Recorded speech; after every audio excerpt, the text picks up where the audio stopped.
Good afternoon, ladies and gentlemen. Isn't that exciting? All right. We are Bravo Battery, 1st of the 111th Field Artillery. We are currently serving Virginia Army National Guard unit, and we are very excited to be out here at Military Through the Ages today. We love this event. We've been doing it for many, many years. We were very disappointed last year when COVID forced the event to cancel. We're very glad to be out here again this year. So thank you all for joining us. Part of the reason we love this event so much is the history here. Our own unit has quite a long unit lineage. We can trace our history all the way back to 1828 when in Norfolk, Virginia, the Norfolk Light Artillery Blues were founded as a militia artillery company. They would serve as part of the Virginia militia, and in 1861 they would be activated for the Civil War, obviously as a Virginia militia unit activated in Confederate service. They would see service during the early part of the war as coast artillery at Sewell's Point, Virginia, where they would have a 4-hour engagement with the USS Monitor, Union ironclad. Following that, they would be transferred to the Army of Northern Virginia, where they would serve for the remainder of the war, taking part in most of the major battles of the Eastern Theater, including the Battle of Gettysburg and the siege at Petersburg, which was the last major battle of the war. Following the Civil War in the early 1900s, the militia system in the United States was reformed into the National Guard as we know it today. During that formation of the National Guard, the Norfolk Light Artillery Blues would become Bravo Battery, 1st Battalion, 111th Field Artillery Regiment. They would next be activated for military service in 1917, when in April of 1917, when the United States declared war on Germany, entering the First World War. They would be transported over to France, where they would then train with the French Army in the newly developed techniques of indirect fire that had developed during the First World War and get spun up. They had finally completed their training and were scheduled to go to the front on November 8th, 1918. However, there weren't any trucks to bring the guns forward, so it got delayed by several days. However, then on November 11th, 1918, the armistice was signed and the war ended before Bravo Battery got a chance to show its mettle in that conflict. However, 20 years later, another world war would kick off, and Bravo Battery and the whole of the 111th would get a chance to see action and to show what they were made of. 1944, we participated in, a little skirmish, minor battle. I don't know if you've heard of it. D-Day? Does that ring a bell? You've heard of that one? Yeah. What? Yeah. There we go. I'm in the field artillery. I'm a little hard of hearing. That's why we're giving you all earplugs. Oh, I didn't get earplugs. So, the 111th Field Artillery was scheduled to land in the second wave on Omaha Beach in support of the 29th Infantry Division's landings there. The plan was that the first wave would clear the beach and press on inland, and then 2 hours later they'd be about ready for some field artillery support. But any of you who've been in the military are aware that no plan survives contact with the enemy. So when the 111th looked to come ashore, the beach wasn't secure. It was nothing but chaos. And they were coming ashore in DUKW amphibious trucks, and did not exactly have a good day of it. All but one of our artillery pieces sank. All of our artillery ammunition sank. And the one gun that didn't sink, they delivered to the wrong part of the beach. However, we didn't let that stop us. We knew there was only one way off of the beach, and that was forward inland. So we grabbed our personal weapons, and we headed off to help take that beach.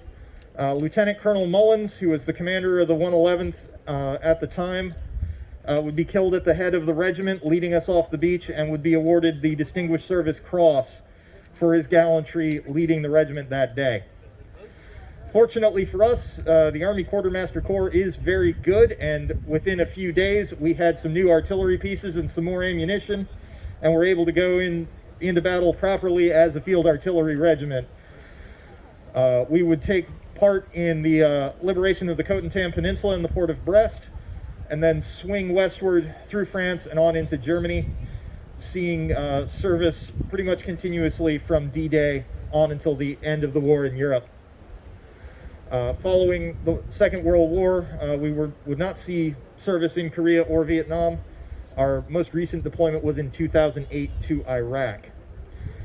So over to my left, you will see our M119er Alpha 3 105 millimeter howitzer. This is the current in-service light artillery piece for the United States Army. Would you hold up that round? As you can see, Private Fistonopoulos there is holding up a dummy of what one of our rounds look like. That's 105 millimeters. The shell itself weighs about 33 pounds, and we can fire to a range of 11 miles with standard ammunition. When that round hits, it'll devastate an area 50 meters in diameter and really wreck someone's day. In addition to high explosive, we also have white phosphorus rounds, which burn at around 10,000 degrees, hot enough to melt a tank. Smoke rounds we can use to obscure the battlefield and keep the enemy from seeing what we don't want them to see. And illumination rounds that can turn night into day. The artillery piece is crewed by a minimum crew of 5 soldiers, ideally crewed by 7 soldiers.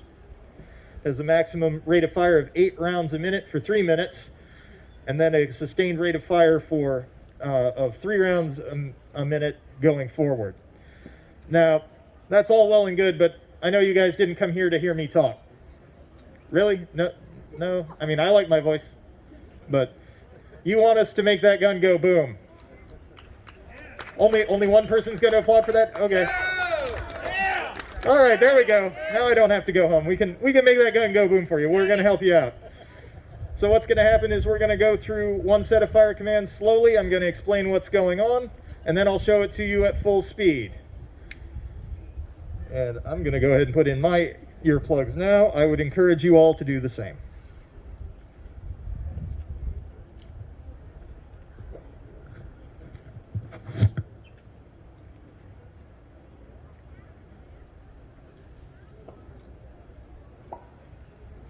Fire mission! Fire mission! The command fire mission is a warning order. What that means is, hey, pay attention. You're about to get a mission. Get ready. Number 1, adjust 1 round. Number 1, adjust 1 round. So what that specifies is the artillery piece that I want to follow this command, in this case, gun number 1. And I gave them the command to adjust. So obviously, our gun crew can't see 11 miles to shoot. So they're relying on a forward observer who's out with the troops. Identifies and locates the target, calls it to the fire direction center, who does some math and figures out where they need to aim, and calls that down to them. But that forward observer isn't quite sure he knows where that target is. So he wants 1 round to see where it lands, and then he will send adjustments, hence the command adjust, to get them right on target. Shell HE, fuse PD. Shell HE, fuse PD. With that command, I specify what type of ammunition I want for the mission. In this case, HE stands for high explosive, and the PD, fuse, point detonating, is an impact fuse that will explode on impact with the ground. We also have time fuses that work like an egg timer, and variable time fuses which have a sensor in it that measure the height above the ground and can detonate the round at a specified height. Charge 7. Charge 7. So that command specifies how much propellant I want them to use. The canisters contain 7 powder bags, and depending on the range to target and other factors, we may not need all of them. However, in this case, we're shooting something pretty far away, so we're going to go ahead and use all of the propellant. Deflection, 3, 2, 1, 0. Deflection, 3, 2, 1, 0. So deflection is how far left or right of center they need to aim that tube. The center line is 3200, and this is measured in mils, which is a measurement of angle. There are 360 degrees in a circle. There are 6,400 mils, so mils are much more precise. Quadrant, 4, 2, 5. Quadrant, 4, 2, 5. Quadrant is how far up or down I want to aim that tube, measured in mils. Stop running! Stand up! All right. You want to see him do it at full speed? Yeah. There we go. Fire mission. Fire mission. Number 1, adjust 1 round. Number 1, adjust 1 round. Shell HE, fuse PD, charge 7. Shell AT, fuse PD, charge 7. Deflection 3, 2, 1, 5. Deflection 3, 2, 1, 5. Quadrant 4, 2, 1. Quadrant 4, 2, 1. Verify. Start running. Stand up. Fire. Now that was pretty good, and I think our forward observer has figured out where that target is. So it's time to give that target the good news and let it hit it with more than 1 round at a time. Fire mission. Fire mission. Number 1, fire for effect, 7 rounds. Number 1, fire for effect, 7 rounds. Shell HE, fuse PD, charge 7. Shell AT, fuse PD, charge 7. Deflection 3, 2, 1, 5. Deflection 3, 2, 1, 5. Quadrant 4, 2, 3. Quadrant 4, 2, 3. Start running. Stop up. Fire. Start running. Stop up. Fire. Start running. Stop up. Fire. Start running. Stop up. Fire.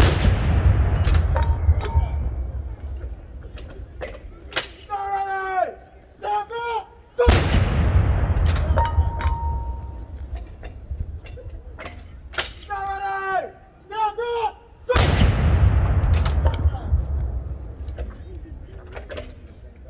Start running. Stop up. Fire.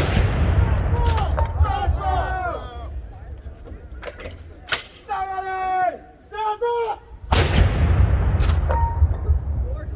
Round's complete on 1. Round's complete. Ladies and gentlemen, can you believe they pay us to do this?